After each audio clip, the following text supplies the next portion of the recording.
지난 가을이었던 것 같습니다. 저는 잠잘 때, 그럼 뭐 잠을 잘 못 자는 편은 아니에요. 뭐 그렇다고 해서 엄청 낙천적이거나 그렇진 않지만 어떻든 누워서 눈을 감고 성경 구절 몇 개를 암송하면은 잠이 정말 잘 잡니다. 그리고 꿀잠을 자고 새벽 기도 시간이 돼서 일어납니다. 근데 그날은 성경 구절을 여러 번 암송을 했는데도 잠이 안 옵니다. 그래서 거실에 나가서 좀 앉아 있어야겠다. 그래서 거실에 나와서 성경 구절을 몇 개 암송하다가 TV를 틀게 됐어요. 그랬더니 TV를 틀었더니 호주 시드니에서부터 호주 해변들이 나오고 휴양지가 나오고 그 호주의 그 동쪽 해변, 그 짧은 구간이지만 그쪽에 어떤 여행지를 소개하는 그런 프로그램이 나왔습니다. 근데 참 TV를 보다 저는 참 신기한 경험을 했는데 저도 제 이유를 잘 모르겠어요. 눈물이 뚜루룩 흐르는 거예요. 호주의 휴양지가 나오고 있는데 눈물이 떨어지는지 제가 왜 눈물을 흘리는지 제가 모르겠는 거예요. 조금 민망스럽기도 하더라고요. 저 혼자 TV를 보다가 눈물을 다 흘렸어요. 그렇다고 해서 그것이 무슨 슬픈 드라마라든가 영화도 아니었고 뭐 그런 것도 아니었어요. 뭐 특별하게 뭐 감동이 있을 만한 그런 것도 아닌데 눈물이 흐릅니다. 그래서 내가 왜 눈물을 흘리지? 그런 생각을 했고 지난 수개월 동안 왜 내가 그때 눈물을 흘렸을까? 아마 가족들이 봤으면 좀 이상하게 보지 않았을까? 그런 생각까지 했고요. 근데 제가 그 순간에 눈물을 흘릴 때 이게 무슨 눈물인지 좀 알았어요. 저희들은 저와 같은 동시대에 살았던 사람들은 50년대에 태어나서 60년대 초반에 초등학교를 들어가고 60년대 초등학교를 다 마치고 중학교, 고등학교 그리고 대학, 군대 이게 60년대, 70년대에 거의 이루어졌습니다. 그래서 저희들이 성장하면서 어른들을 통해서 받은 교육은 되게 억압적이었어요. 하지 말아라가 되게 많죠. 해라, 공부해라, 이런 거를 하지 말아라, 친구들하고 놀지 말아라.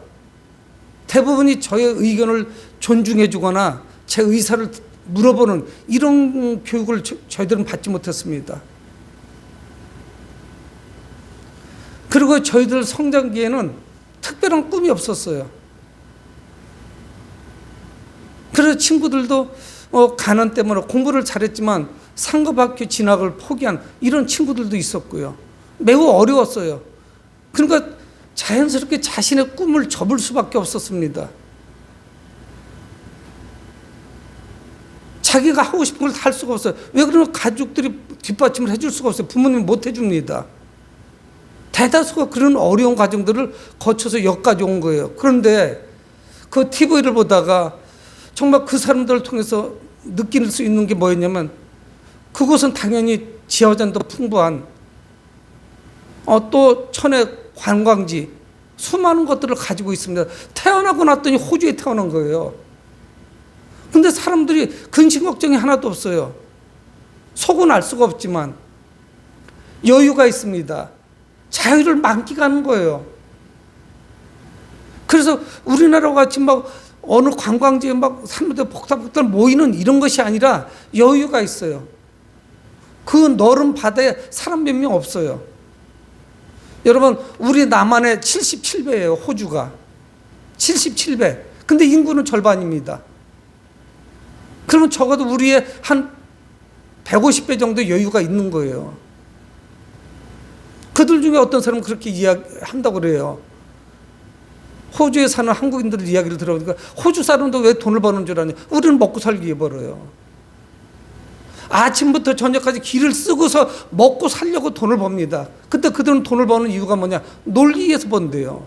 즐기기 위해서. 삶을 즐기기 위해서. 그러니까 TV를 보다가 제가 눈물이 떨어진 게 그 안에 저 사람들이 너무 부럽다 하는 마음이 있었던 것 같아요. 그게 전부는 아니지만 우리 또 아이들이 호주에 살고 있기 때문에 뭐 그런 것도 있었겠죠.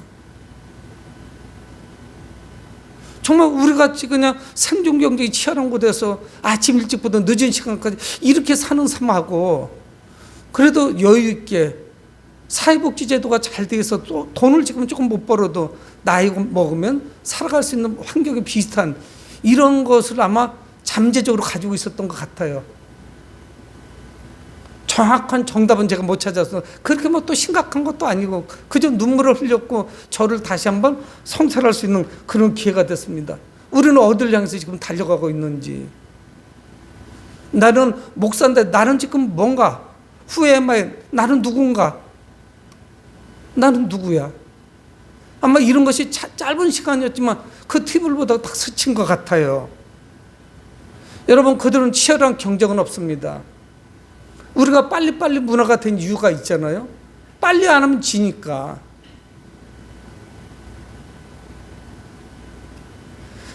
여러분, 우리는 그리스도인인데 성도의 소망을 다 어디다 묻어 놓으셨나요? 어디를 향해서 우리는 지금 달려가고 있나요? 우리는 환경의 지배를 받지 않을 수가 없습니다.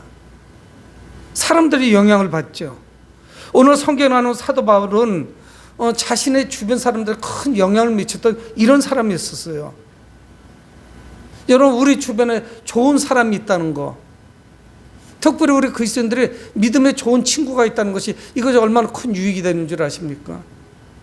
그런데 사도 바울은 오늘 본문에서 첫 말씀이 뭐냐? 너희는 나를 본받는 자가 되라. 여러분, 이 말을 누가 감히 할 수 있겠어요? 저도 결혼해서 자녀들을 3명을 키우다 보니까 이런 성품은 본받지 않았으면 좋겠다. 이거 유전적으로 아이한테 물려지지 않았으면 좋겠다는 게 너무 많은 거예요. 그래서 우리 자녀들은 아이들에게 너희들은 아빠를 본받아 이렇게 감히 말할 수가 없어요. 나보다 훨씬 더 훌륭한 사람이 좀 됐으면 좋겠다. 그런 마음들을 가지고 있지. 너는 나만큼만 살아. 어떤 부모가 자녀에게 그렇게 말할 수가 있겠어요? 여러분, 그런데 사도 바울은 너희들은 나를 본받는 자가 되라 이렇게 말씀하고 있습니다. 고린도 교회 말씀도 하죠. 고린도 후서에 보면은 나를 본받는 자가 되십시오 하고 말씀하고 있습니다. 그러니까 이거는 이중적이에요. 하나는 뭐냐? 사도 바울을 본받는 것이고, 사도 바울은 예수 그리스도를 본받았고, 그래서 예수 그리스도를 만난 이후에 그리스도를 따르는 그런 삶을 살았어요. 평생 동안 하늘의 소망을 가지고 살았습니다. 내가 그리스도를 본받고 하늘나라 소망을 가지고 살아왔듯이 너희들도 나를 그런 것을 본받으라. 또한 우리는 어떤 삶을 살아야 되느냐? 그리스도를 본받는 사람이라면 누군가에게 또 본받는 삶이 돼야 돼요. 가장 무서운 게 뭔 줄 아십니까? 다른 사람들의 평가는 속일 수가 있어요. 가족은 속일 수가 없어요. 가족이 나를 존경하지 않는데 누가 나를 존경하겠어요? 내 삶이 모범이 안 되는데 내 자녀가, 아들이, 딸이 내 삶을 닮아서 어떻게 하겠어요? 큰일 나죠. 그러니까 우리는 참 조심스러워요. 은연중에 보고 다 배우는 거예요. 우리의 삶을, 그 언어 구사를, 행동하는 것을, 우리의 섬김을, 모든 것을 다 배우죠. 사도 바울이 이렇게 이야기하는 배경은 있습니다. 이 빌립보 교회에 정확하게는 우리는 알 수는 없지만은 이 당시에 초대교회는 율법주의가 많아요. 예수 그리스도의 십자가를 통해서 구원을 우리가 받았지만 그것만 이야기하지 않습니다. 할례를 받더라든가 구약 성경 율법을 끌어오는 거예요. 너무 이게 좀 싱겁다고 느끼는 거예요. 여러분, 예수 그리스도를 말미암아서 우리는 구원을 받는데 예수님을 영접하면 우리는 구원받는 것입니다. 이게 너무 약해 보이잖아요. 그러니까 여기다 자꾸 덧붙이게 하는 거죠. 율법주의가 있어요. 또 하나는 뭐냐면 쾌락주의예요. 반도덕주의. 우리는 구원받았어요. 우리 영혼은 구원받았어요. 그래서 영원한 삶을 살 거예요. 그러니까 이 땅에서 살면서 적당히 쾌락도 즐기면서 재밌게 살아. 방탕한 삶을 살아도 돼. 죄 지어도 돼. 우리는 구원받은 사람이야. 그러니까 육신으로 짓는 죄 이거 별 문제가 안 돼. 근데 그건 안 되죠. 그러니까 이 사도 바울이 그래서 이 빌립보 교회에 그걸 말씀하고 있는 겁니다. 거짓 교사들이 잘못된 진리를 가지고 왔어요. 이건 진리가 아니야. 구원과 전혀 상관없는 것들이에요. 여러분, 우리가 예수 그리스도를 믿는 사람들이라면 어떤 거에 노예 생활을 할 수도 없어요. 율법이 우리를 지배할 수도 없어요. 그런가 하면 우리는 도덕적이에요. 윤리적이에요. 예수 믿는 사람들에게 무슨 도덕과 윤리를 가르칠 게 뭐가 있어요? 여러분, 십계명도 앞에 나오는 4개의 계명 빼놓고 뒤에 보면은 이건 기독교 윤리적입니다. 윤리가 있어요. 내 부모를 공경하라, 살인하지 말라, 간음하지 말라, 도적질하지 말라. 이거 이상 윤리가 어디 있어요? 그래서 사도 바울은 전혀 구원과 상관없는 것들에 이렇게 목을 매는 사람들, 그거를 추종하는 사람들 때문에 오늘 빌립보서를 쓴 겁니다. 그래서 사도 바울의 마음이 얼마나 간절하냐면은 사도 바울은 18절에서 내가 눈물을 흘리면 너희들에게 강조한다 이야기하고 있어요. 18절, 내가 여러 번 너희에게 말했거니와 이제도 눈물을 흘리며 말하노니, 내가 여러 번 말했고 지금도 눈물을 흘리면서 말하는 거예요. 여러 사람들이 그리스도의 십자가의 원수로 행하느니라. 여러분, 그 율법주의나 아니면 쾌락주의, 반도덕주의 이런 것들은 십자가와 원수가 되는 거예요. 예수님께서 십자가에서 죽으시면서 우리의 생명을 구하셨는데 우리는 그 반대쪽으로 나가고 있는 거죠. 이게 뭐예요? 십자가하고 원수가 되는 거죠. 원수로 행동하는 거예요. 여러분, 우리의 구원은 예수 그리스도의 십자가 외에는 없어요. 그래서 사도 바울은 나는 지혜나 지식을 자랑하는 것이 아니라 예수 그리스도의 십자가만 자랑하겠노라 이야기하거든요. 그래서 자신이 가지고 있던 수많은 것들, 내세울 많은 것들, 요즘 젊은이들이 좋아하는 그 스펙을 배설물과 같이 버린 거예요. 냄새나는 거지 멀리 버린 거예요. 이건 자랑거리가 안 돼요. 그런데 그런 것들이 교회에 들어온 거죠. 결국 그런 거를 어떻게 되느냐, 19절에 말씀하고 있습니다. 그들의 마침은 멸망이에요. 끝에는 어떻게 되느냐, 멸망이에요. 멸망으로 끝이 나는 거예요. 그들의 신은 배요. 그 영광은 그들의 부끄러움에 있고 땅의 일을 생각하는 자라. 그들의 영광은 뭐냐? 그들의 자랑은 뭐냐? 완전히 원초적인 욕망이에요. 육체적인 욕망이에요.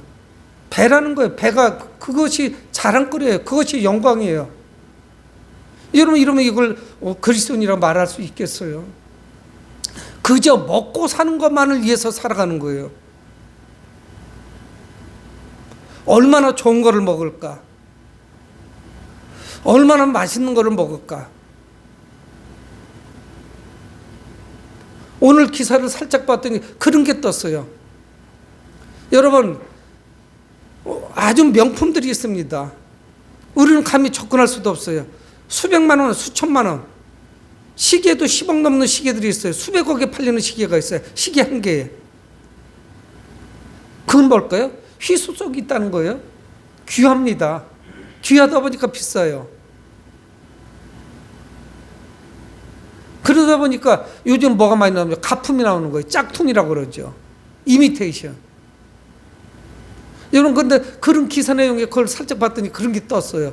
마이바흐라고 해서 세계적으로 유명한 차를 탄 사람이 가짜 가방, 그 짝퉁을 들고 다니면 진짜로 알아보는 거예요. 근데 우리 같은 사람들, 서민들이 진품을 들어도 사람들은 짝퉁으로 바라봐요. 어떻든 뭐 잘못된 게 있어요. 명품 가방을 들으면 더 우쭐해지고 기분이 좋아지는지 그건 모르겠어요. 저는 들어본 적이 없기 때문에. 그러니까 이들은 뭐냐? 그들의 영광은 배예요. 인간의 욕망, 원초적인 욕망, 이것이 나를 지배해요. 그래서 그걸 드러내는 것을 좋아합니다. 소망이 없죠? 어떤 소망도 찾을 수가 없어요. 그래서 19절 하반절에 사도 바울 말씀하는 땅의 일을 생각하는 거예요. 60만 잘 되면 되는 거죠. 거기서 기쁨을 얻으려고 그래요. 세상에서 만족을 찾습니다. 결국은 뭔가가 화요. 채울 수가 없는 거예요. 어떤 갈망이 있어요. 그런데 채우지는 못하는 거예요. 그러니까 채우려고 하는 것이 뭐냐? 그들의 영광은 배요. 땅의 것을 생각하느니라. 결국 그들은 마지막은 어떻게 되느냐? 멸망으로 끝나는 거예요. 분화방들 같아요. 막 불로 뛰어드는 나방들이에요. 영적인 걸 생각하지 않죠. 여러분, 이 거짓 가르침의 그 유혹이 얼마나 강력한지 몰라요. 그래서 빌립보 성도들이 그쪽으로 눈을 살살 돌리는 거죠. 그래서 오늘 말씀을 하고 있습니다. 여러분, 사람들이 왜 이 땅을 살아가면서도 그리스도인이면서도 허할까요? 그 마음을 채워도 채워지지가 않는 거예요. 그래서 자꾸 딴 데를 바라보는 거예요. 기쁨이 사라졌어요. 그래서 욕망을 채우려고 합니다. 여러분, 그건 다 이유가 있어요. 자신의 정체성을 상실했기 때문에 그래요. 자신의 미래를 잃어버렸어요. 오리무중이에요. 안개가 낀 것 같아요. 내 미래가 어떻게 될지 불분명해요. 그러면 어떻게 되느냐? 사상에다가 온통 정신을 다 빼앗깁니다. 사상 속에서 재미를 찾으려고 그래요. 여러분, 하지만 우리는 누굽니까? 우리의 본향은 여기가 아니에요. 우리의 본향은 이 땅이 아닙니다. 우리가 사모해야 될 곳은 따로 있어요. 그래서 20절에 말씀하고 있는 거예요. 사도 바울이 그러나 우리의 시민권은 하늘에 있는지라. 어떤 사람들은 땅의 것만을 생각하는데 세상 것을 자랑하고 세상 것을 가지고 있는 것을 아주 잘난 것 같이 의시되고 그거를 영광으로 생각하는데 우리는 어떠냐? 우리의 시민권은 하늘에 있어요. 여러분, 그런데 하늘에 있는 그 시민권이 눈에 보여야죠. 우리는 이 땅을 살아가고 있지만 나그네로 살고 있습니다. 손님으로 살고 있어요. 그렇다고 해서 대충 살 수는 없죠. 열심히 살아야 되지만 이 땅이 우리의 본향이 아니에요. 여기서 영원히 살지 않습니다. 여러분, 빌립보 교회 성도들은 이걸 잘 알고 있어요. 빌립보 시민들도 마찬가지예요. 왜 그러느냐? 빌립보는 로마의 지배를 받고 있습니다. 로마의 지배를 받고 있는 빌립보 시민들, 이 로마 시민권은 엄청난 위세를 가지고 있어요. 권세가 있습니다. 내가 로마 시민이라는 거, 그건 대단한 거죠. 이 사도 바울은 예수님께서 십자가에서 죽으시고 또 부활하셨고 또 하늘로 올라가셨고 그리고 그 예수님께서 다시 오실 것이라는 확신이 있었어요. 예수님의 재림을 확신했습니다. 그는 영원한 삶을 바라봤어요. 그래서 20절에 이어서 말씀합니다. 구원하는 자 곧 주 예수 그리스도를 기다리는, 우리는 하늘의 시민권을 가지고 있어요. 그리고 주님의 재림을 소망합니다. 이거는 떨어질 수가 없어요. 늘 붙어 있는 거예요. 예수님은 분명히 말씀하셨습니다. 제자들에게 내가 가서 초소를 예배하면 다시 올 것이다. 주님은 재림하신다는 거예요. 그러니까 우리는 하늘을 소망 삼아 살아나가는 하늘나라 백성이고 예수 그리스도의 재림을 소망해요. 근데 우리 삶이 왜 허전할 수가 있겠어요? 이게 없다 보니까 늘 허전한 거예요. 그래서 세상 사람들이 누리는 그 모든 것을 누려야만 우리가 직성이 풀리는 거죠. 물론 그런 거 당연히 필요해요. 관광도 해야 되고 해변에도 가야 되고 외국에도 나가는 거, 그거 자체가 잘못은 아니에요. 여러분, 예수님이 가져올 그 성도들의 영광과 축복, 이거를 바라본다면 우리는 이 땅에서 비록 조금 불편하고 우리가 살고 있는 여러 가지 열악한 환경들, 조건들, 이거를 극복할 수 있습니다. 예수님이 오시면 어떻게 되느냐? 21절에 그는 만물을 자기에게 복종하게 할 수 있는 자의 역사로 만물을 자기에게 복종하게 할 수 있는 그런 능력과 권세를 가지고 있어요. 모든 피조물이 주님 앞에 무릎을 꿇어요. 모든 우주를 정복한 분이 누구냐? 우리 주 예수 그리스도예요. 그분이 다시 오신다고요. 그런 권세를 가지고 있는 분이 어떻게 하느냐? 21절에 하반절에 말씀해요. 우리의 낮은 몸을, 우리의 몸은 어떻습니까? 정말 보잘것없어요. 조금 전에 예배 전에 우리가 동영상을 본 것 같이 우리는 아무것도 아니에요. 근데 우리 주님은 낮은 자를, 연약한 자를 들어서 강한 자를 부끄럽게 쓰신다고요. 훌륭하고 똑똑한 사람들, 그들은 잘 받아들이지 않아요.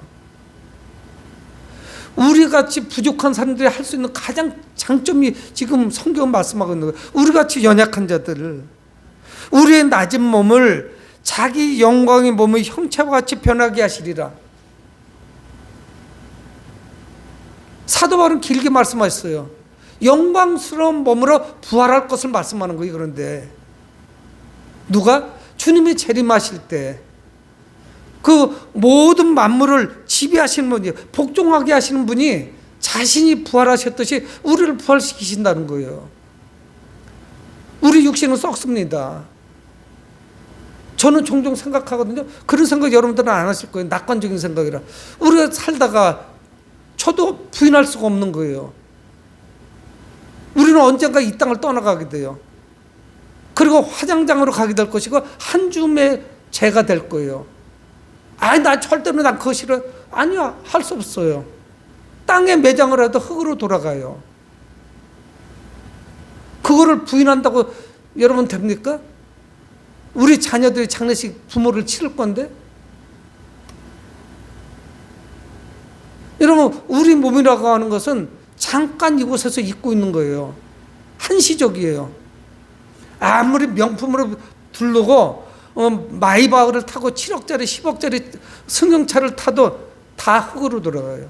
한 점 재로 돌아가요. 우리 이름은 남아있을지 모르지만 우리는 흔적도 없이 산이 다 흩어지고 마는 거예요. 그거를 애써 부인할 이유가 없어요. 그거를 붙잡으려고 우리가 조금 더 신경 쓰지만 그래도 늙어가요. 성경 예전에 후패해 간다 이렇게 말씀했어요. 잔주름 생기고 머리가 빠지고 아무리 화장을 해도 이뻐지지 않아요. 그거 한때예요. 근데 성경은 우리에게 소망을 줍니다. 하늘나라의 시민권에 대해서 말씀하고 있고 큰 비전을 보여주고 있고 주님의 재림을 말씀하고 있어요. 주님이 재림하셔서 우리 연약한 몸을 부활시키실 거예요. 우리 썩어질 몸을 그 영광스러운 부활을 채로 바꿔주실 거예요. 여러분, 우리는 이 땅을 살고 있지만 영적으로는 전혀 세상 사람들하고 다른 삶을 살아가고 있습니다. 우리의 시민권은 어디에 있습니까? 하늘에 있는 거예요. 예수님의 재림을 소망합니다. 우리 몸은 부활할 거예요.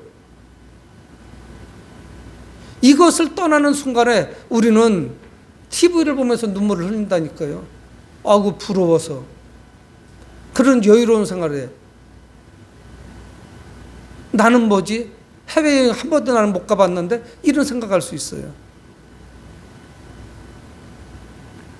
여러분, 우리는 세상에 썩어질 것이 아닌 썩어지지 아니할 하늘의 것을 소망하고 있습니다. 일시적 쾌락과 비교할 수가 없어요. 여러분, 오늘 말씀은 세상을 살면서 지쳐있는 저희들, 코로나가 지금 2해가 넘었잖아요. 어디 가서 스트레스도 풀지 못합니다.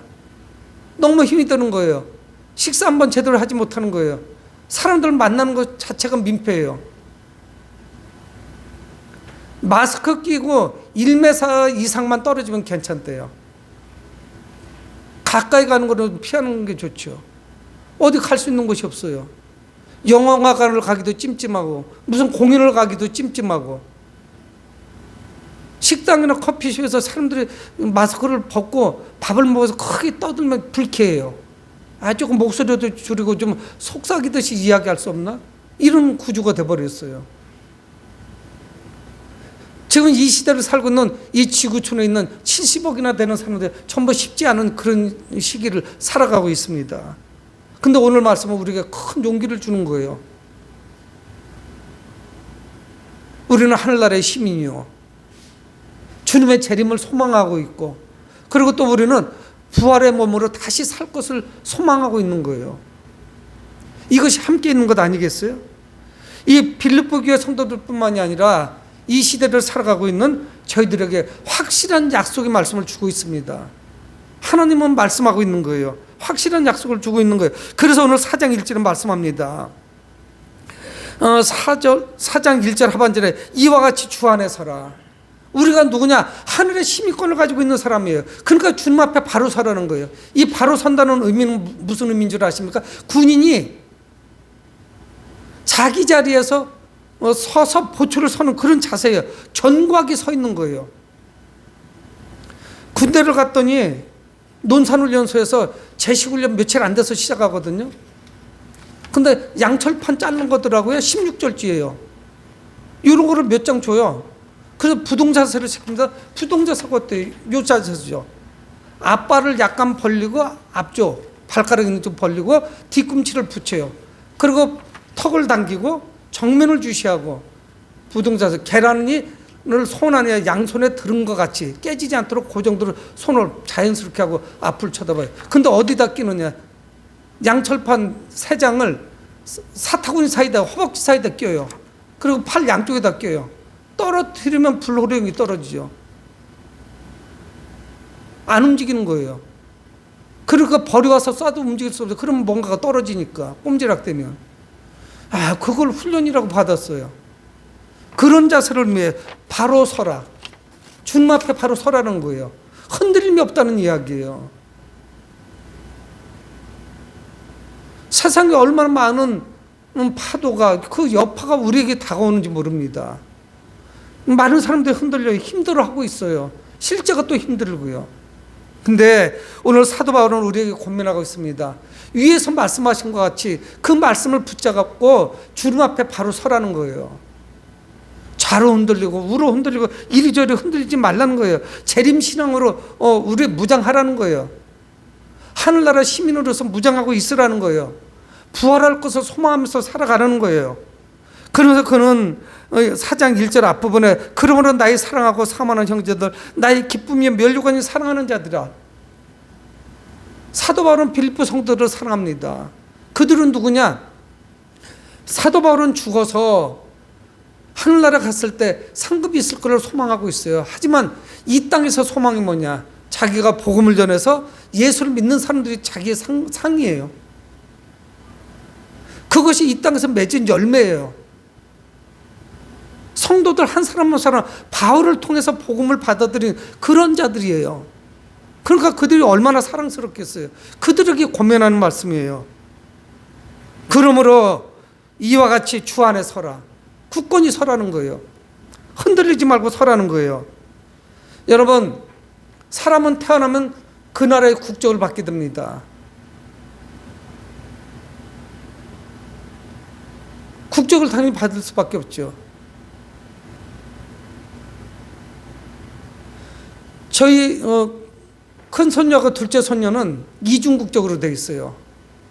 한국에서는 태어났지만 부모 아빠 국적이 호주로 되어 있어서 호주 국적과 한국 국적을 같이 출생식을 했어요. 제가 있으니까. 근데 큰아이가 여기서 취약통지서가 나오더라고요. 근데 요즘 굉장히 까다로워요. 취약통지서 받고서 그냥 이렇게 떼우고 넘기지 못해요.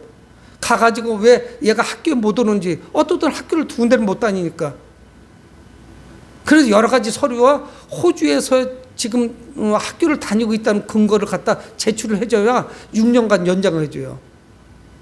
회의를 해가지고 그것도 통보를 해주는 거예요. 둘째 아이가 이번에 또 된 거예요. 그래서 서류 갖다가 줬어요. 이중국적이에요. 21살이면 한쪽의 국적을 버려야 돼요.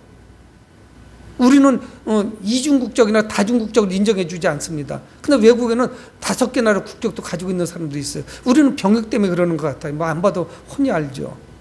여러분, 국적을 바꾸는 걸 뭐라고 하느냐? 귀화라고 합니다. 귀화한다고 그래요. 그래서 우리 연예인들 중에 귀화를 신청해서 뭐 시험 보는데 떨어졌다는 연예인도 있더라고요. 여러분, 귀화가 쉽지가 않아요. 대한민국에서 5년 이상 거주해야 되고 또는 6천만 원 정도 가지고 있어야 되고 뭐 까다로워요, 조건도.